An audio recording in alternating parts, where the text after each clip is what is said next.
Bonsoir, bien-aimé dans le Seigneur. Je suis le frère Karada, du vrai nom Karamoko Dabo. Bon, c'est une condensation du nom qui donne Karada. Voilà, donc je suis le frère Karada et aujourd'hui nous allons échanger sur un grand mercenaire qui a séduit tant de foules du nom de Billy Graham. Billy Graham, du vrai nom de William Franklin Graham Jr., est né le 7 novembre 1918. C'est un théologien et un prédicateur protestant américain issu du mouvement évangélique. Donc, nous allons dévoiler les œuvres de cet imposteur-là parce que beaucoup de personnes, jusqu'à notre ère, se disent chrétiens mais suivent cet homme-là. Vraiment, il faudrait vraiment écouter. Vous pouvez aussi faire les recherches partout sur Internet, vous verrez la véracité de nos propos. Mais nous, étant nés de nouveau, nous allons faire l'échange avec des versets bibliques à l'appui pour que les gens comprennent que nous n'avons rien contre des personnes en tant que telles, mais nous avons tout contre les mercenaires qui séduisent le peuple et la populace. Il faut noter que Billy Graham, nous allons souligner les points obscurs de sa mission. C'est un célèbre télévangéliste et il met l'accent sur la conversion et le pardon des péchés par Jésus-Christ. Bon, c'était sa mission en aparté. Mais la Bible dit que réjouissez-vous et soyez dans l'allégresse. Lisons Matthieu 5, verset 12. Réjouissez-vous et soyez dans l'allégresse, parce que votre récompense sera grande dans les cieux, car c'est ainsi qu'on a persécuté les prophètes qui ont été avant vous. Ce n'est pas le cas de Brigham. Brigham a reçu de multiples récompenses des hommes pendant que les disciples arrivaient devant les rois enchaînés, frappés, emprisonnés. Lui, Graham, il va en se caressant le ventre et en se remplissant les poches de dollars et se faisant ami des grands. Donc, on peut le constater. Il faut noter qu'il a obtenu de nombreuses récompenses, dont en 1982, le prix Templeton, et a eu des rapports privilégiés avec différents personnages haut placés américains et particulièrement avec le président américain Richard Nixon. La Bible nous dit: malheur à vous qui êtes rassasiés, car vous aurez faim. Malheur à vous qui riez maintenant, car vous serez dans le deuil et dans les larmes. Malheur lorsque tous les hommes diront du bien de vous, car c'est ainsi qu'agissait leur père à l'égard des faux prophètes. Malheur, ce n'est pas un bonheur. Malheur veut dire maudit soit. Or, quel est le sort de celui qui est maudit par le Fils de Dieu, le Seigneur Yeshua? N'est-ce pas lui qui jugera les vivants et les morts? Qu'en est-il quand un juge a déjà pris position et vous a déjà condamné? Pouvez-vous vous en sortir? Dieu, sans tenir compte des temps, lisons Acte 17, verset 30 à 32, Dieu, sans tenir compte des temps d'ignorance, annonce maintenant à tous les hommes en tout lieu qu'ils aient à se repentir, parce qu'il a fixé un jour où il jugera le monde selon la justice, par l'homme qu'il a désigné, ce dont il a été donné à tous une preuve certaine en le ressuscitant des morts. Yeshua a été ressuscité des morts par son Dieu et Père, Yahweh. Donc, c'est une preuve certaine que c'est lui le juge. Hébreu 10 nous dit: de quel pire châtiment pensez-vous que sera jugé digne celui qui aura foulé aux pieds le Fils de Dieu, qui aura tenu pour profane le sang de l'alliance, par lequel il a été sanctifié, et qui aura outragé l'esprit de grâce? Car nous connaissons celui qui a dit: à moi la vengeance, à moi la rétribution. Et encore, le Seigneur jugera son peuple. C'est une chose terrible que de tomber entre les mains du Dieu vivant. Oui, c'est une chose terrible de tomber entre les mains du Dieu vivant. C'est ce Yeshua, le juge par excellence. C'est lui qui jugera les hommes, les vivants et les morts. C'est lui dont le nom a été élevé au-dessus de tout nom. Et c'est lui qui dit: malheur à vous qui vous réjouissez maintenant. Malheur. Oui, malheur.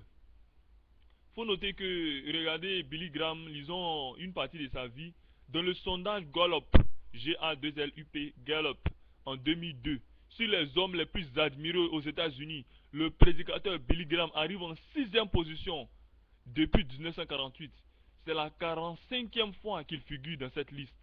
La popularité de Billy Graham a ainsi traversé plusieurs périodes de l'histoire de l'Amérique contemporaine. Est-ce que vous comprenez, bien aimé? Cet homme-là, ce faux mercenaire, ce faux serviteur de Dieu. Bon, est-ce que vous pouvez caser Paul comme quelqu'un de populaire? Paul était impopulaire. Il était emprisonné, enchaîné. Il a plusieurs fois été lapidé, fouetté. Mais ce n'est pas le cas de cet homme, ce bandit. Billy Graham s'est jeté tout de suite sur le piège de l'œcuménisme. D'autre part, Graham a été critiqué pendant plusieurs années par quelques évangélistes fondamentalistes pour ses messages d'unité et de proximité avec l'Église catholique romaine et le pape Jean-Paul II. Donc nous allons publier plus tard des vidéos et vous verrez l'alliance entre Billy Graham et certains satanistes. Donc lisons 2 Corinthiens 6, verset 14. Ne vous mettez pas avec les infidèles sous un joug étranger, car quel rapport y a-t-il entre la justice et l'iniquité? Ou qu'y a-t-il de commun entre la lumière et les ténèbres?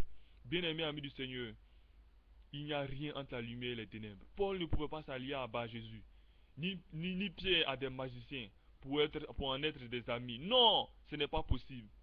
Ce n'est pas possible. Vous avez vu la réaction des apôtres quand Jésus a voulu connaître par son cœur corrompu par quel pouvoir il guérissait les hommes. Donc Billy Graham, il s'est rendu 2 fois en République populaire démocratique de Corée en 1992 et en 1994 à l'invitation des autorités nord-coréennes. Billy Graham était apprécié du président nord-coréen Kim Dae-sung, selon Franklin Graham, fils de Billy Graham, et aujourd'hui président et directeur exécutif de la Billy Graham Evangelic Association, BGEA.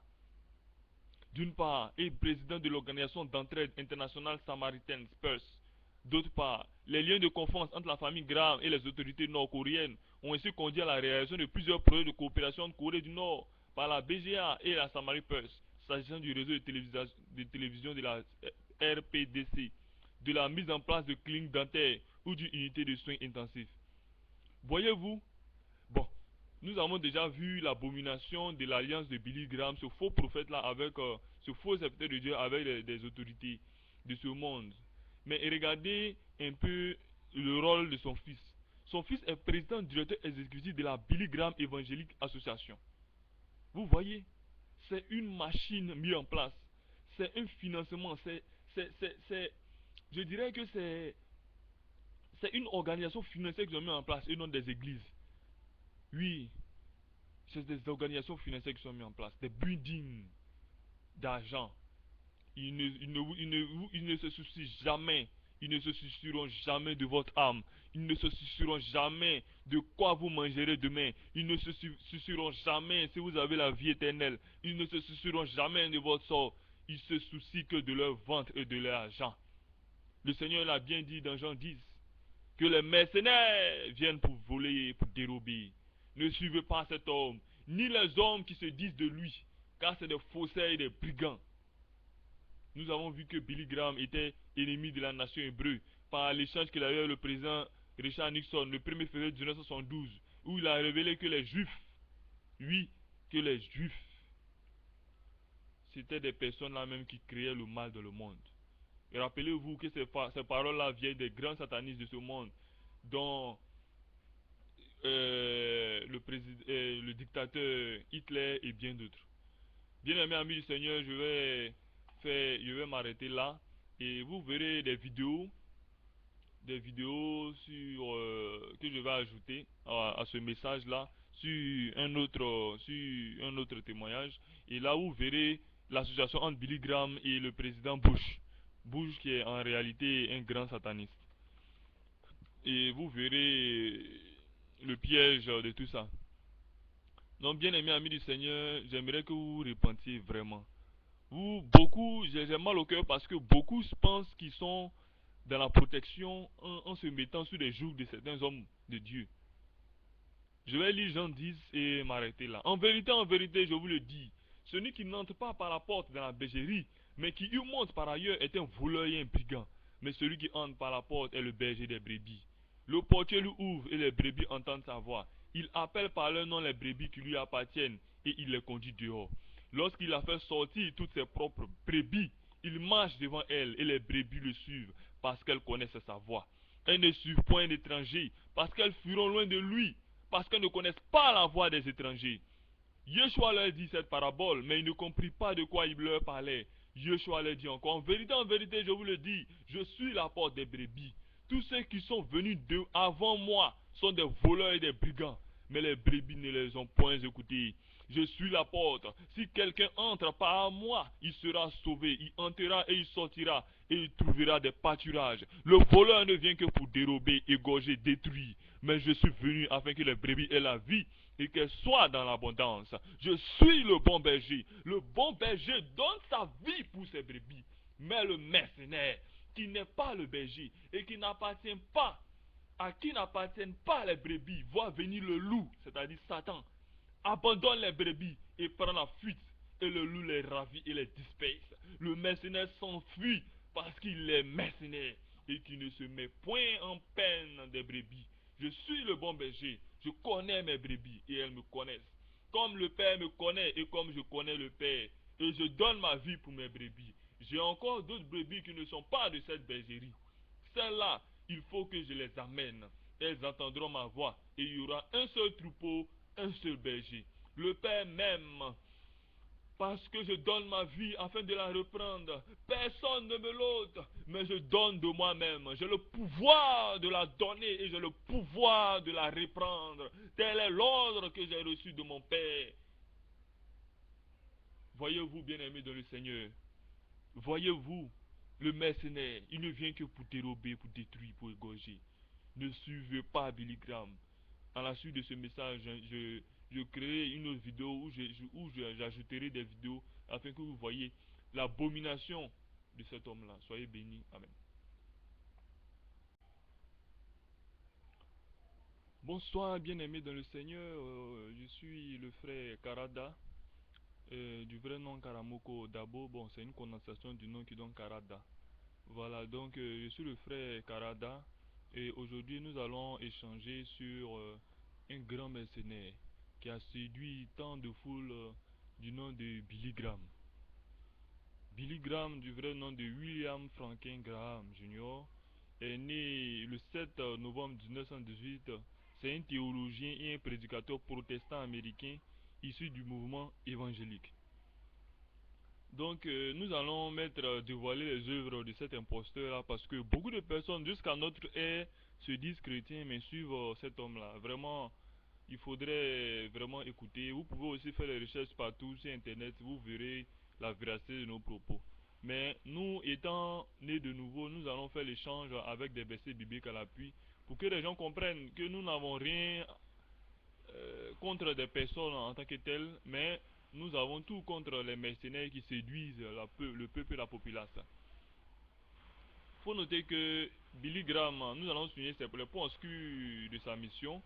C'est un célèbre télévangéliste et il met l'accent sur la conversion et le pardon des péchés par Jésus-Christ. Bon, c'était sa mission en aparté. Mais la Bible dit que réjouissez-vous et soyez dans l'allégresse. Lisons Matthieu 5, verset 12. Réjouissez-vous et soyez dans l'allégresse, parce que votre récompense sera grande dans les cieux, car c'est ainsi qu'on a persécuté les prophètes qui ont été avant vous. Ce n'est pas le cas de Brigham. Brigham a reçu de multiples récompenses des hommes pendant que les disciples arrivaient devant les rois enchaînés, frappés, emprisonnés. Lui, Graham, il va en se caressant le ventre et en se remplissant les poches de dollars et se faisant ami des grands. Donc on peut le constater. Il faut noter qu'il a obtenu de nombreuses récompenses, dont en 1982 le prix Templeton, et a eu des rapports privilégiés avec différents personnages haut placés américains et particulièrement avec le président américain Richard Nixon. La Bible nous dit: malheur à vous qui êtes rassasiés, car vous aurez faim. Malheur à vous qui riez maintenant, car vous serez dans le deuil et dans les larmes. Malheur lorsque tous les hommes diront du bien de vous, car c'est ainsi qu'agissait leur père à l'égard des faux prophètes. Malheur, ce n'est pas un bonheur. Malheur veut dire maudit soit. Or, quel est le sort de celui qui est maudit par le Fils de Dieu, le Seigneur Yeshua? N'est-ce pas lui qui jugera les vivants et les morts? Qu'en est-il quand un juge a déjà pris position et vous a déjà condamné? Pouvez-vous vous en sortir?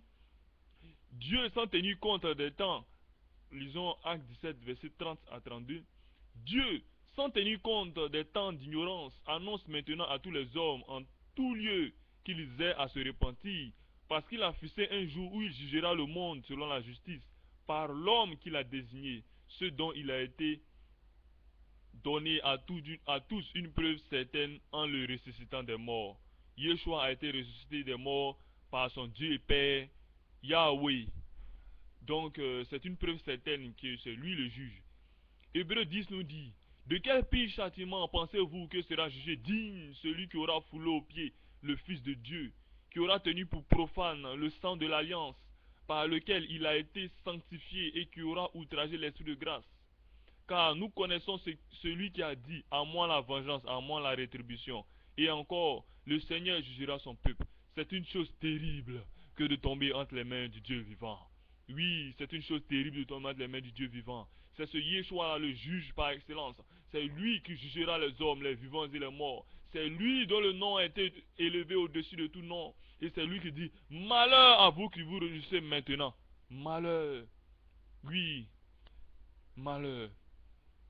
Faut noter que, regardez Billy Graham, lisons une partie de sa vie, dans le sondage Gallup, G-A-2-L-U-P, Gallup, en 2002, sur les hommes les plus admirés aux États-Unis, le prédicateur Billy Graham arrive en 6e position depuis 1948. C'est la 45e fois qu'il figure dans cette liste. La popularité de Billy Graham a ainsi traversé plusieurs périodes de l'histoire de l'Amérique contemporaine. Est-ce que vous comprenez, bien aimé? Cet homme-là, ce faux mercenaire, ce faux serviteur de Dieu.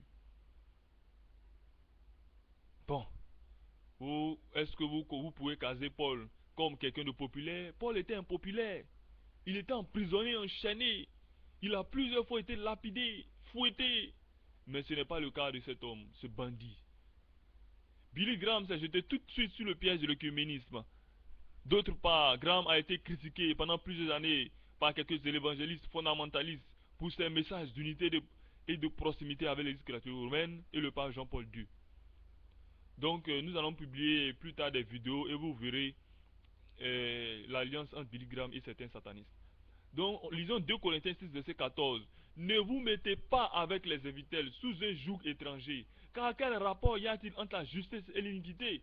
Ou qu'y a-t-il de commun entre la lumière et les ténèbres? Bien-aimés amis du Seigneur, il n'y a rien entre la lumière et les ténèbres. Paul ne pouvait pas s'allier à Bar Jésus, ni Pierre à des magiciens pour en être des amis. Non, ce n'est pas possible.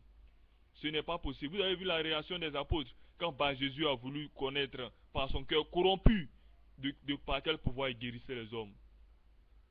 Donc Billy Graham, il s'est rendu 2 fois en République populaire démocratique de Corée en 1992 et en 1994 à l'invitation des autorités nord-coréennes. Billy Graham était apprécié du président nord-coréen Kim Dae-sung, selon Franklin Graham, fils de Billy Graham, et aujourd'hui président et directeur exécutif de la Billy Graham Evangelic Association, BGEA.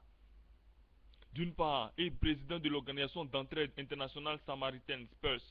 D'autre part, les liens de confiance entre la famille Graham et les autorités nord-coréennes ont ainsi conduit à la réalisation de plusieurs projets de coopération de Corée du Nord par la BGA et la Samari Pulse, s'agissant du réseau de télévision de la RPDC, de la mise en place de cliniques dentaires ou d'une unité de soins intensifs.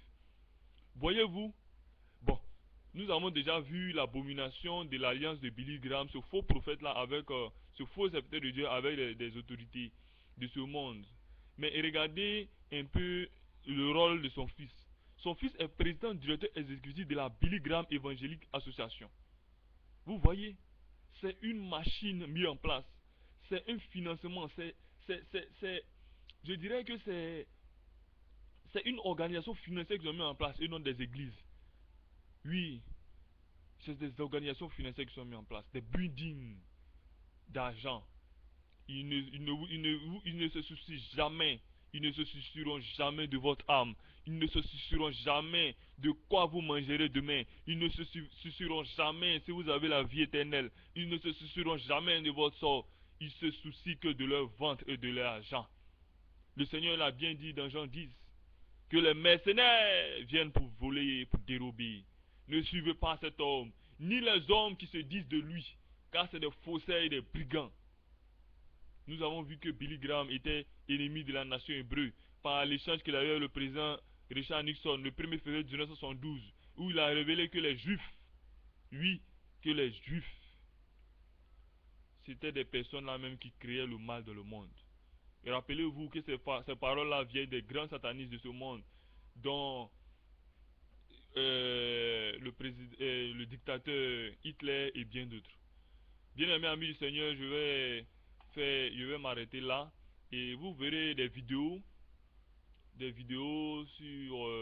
je vais ajouter à ce message-là sur un autre témoignage. Et là vous verrez l'association entre Billy Graham et le président Bush. Bush qui est en réalité un grand sataniste. Et vous verrez le piège de tout ça. Donc bien aimés amis du Seigneur, j'aimerais que vous vous repentiez vraiment.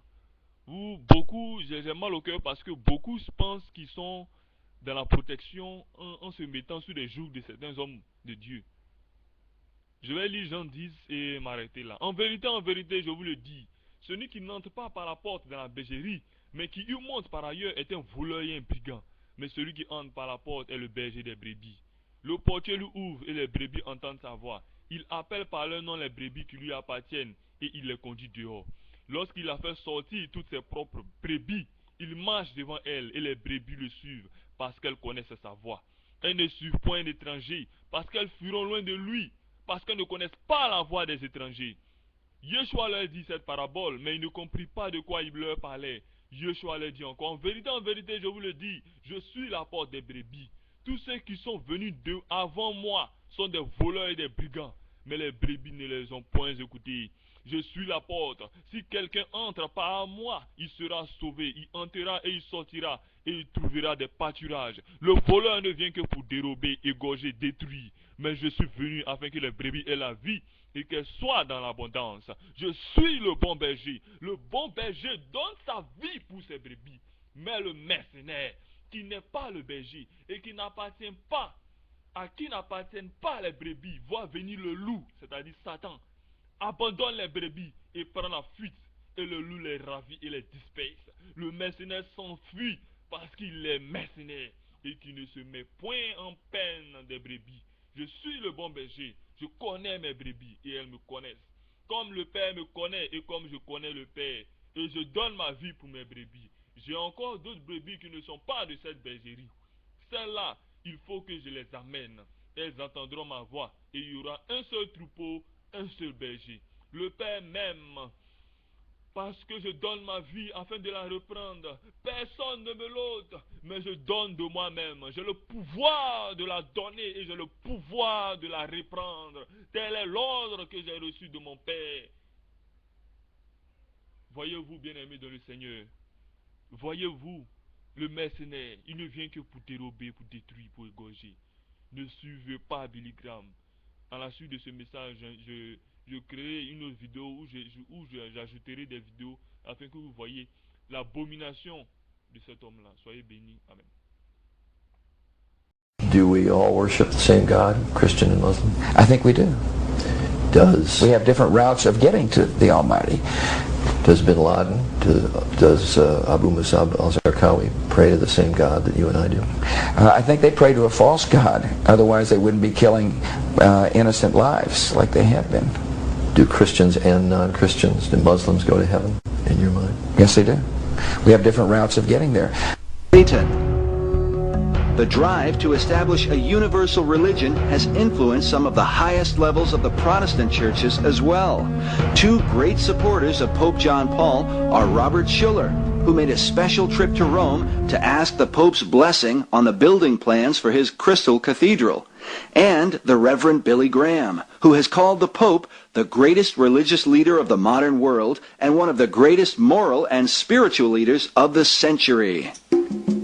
Together, Schuller and Graham, who influence millions of people around the world, seem to openly support the Pope's ecumenical movement. Listen now and judge in yourself whether the Christ they preach is the Christ of the Bible or the universal Christ of the New Age. Tell me, what do you think is the future of Christianity?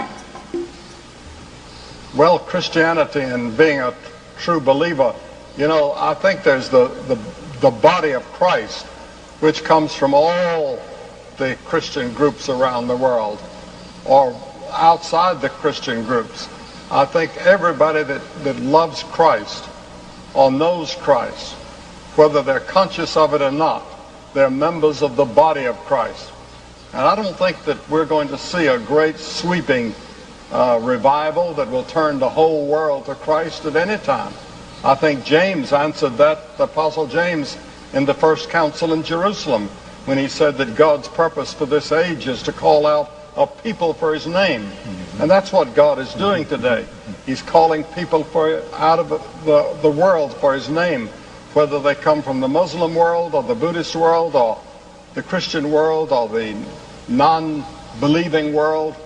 They are members of the body of Christ because they've been called by God.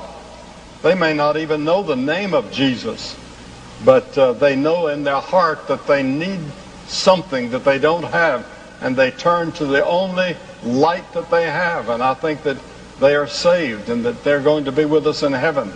This is fantastic. I'm so thrilled to hear you say that. There's a wideness in God's mercy. There's a wideness in God's mercy. Jesus said, "Wide is the gate, and broad is the way that leads to destruction, and many there be who go in that way. Because strait is the gate, and narrow the way which leadeth unto life, and few there be that find it. Beware of false prophets, who come to you in sheep's clothing, but inwardly they are ravening wolves." The New Age concept is that the many Christs of paganism somehow equal a single, universal Christ. But Jesus said, "I am the way, the truth, and the life. No man comes unto the Father but by me." He said, "I am the door of the sheep. All that ever came before me are thieves and robbers." The Bible confirms that there is one God and one mediator between God and men, the man, Christ Jesus, who gave himself a ransom for all, to be testified in due time. Neither is there salvation in any other, for there is no other name under heaven given among men whereby we must be saved.